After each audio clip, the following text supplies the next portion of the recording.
Un veí de la Teixonera, Claudio Banqueli, està fent vaga de fam des de l'1 de març.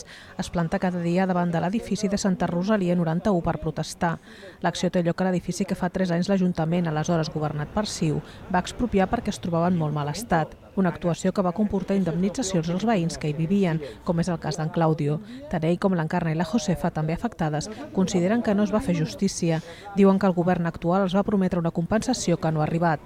El cas de Santa Rosalia es dirimirà als jutjats. Fa un any, a petició de Banqueli, un jutge va aturar cautelarment l'enderroc de l'edifici i els veïns van obrir una escletxa legal amb l'objectiu de rebre compensacions millors. L'afectat que encapçala la lluita es va reunir fa uns dies amb el consistori per tractar el tema, però les posicions estan enrocades. Que se siente totalmente estafado, ¿vale? Por esta negligencia que viene desde hace mucho atrás de otro gobierno hasta hoy.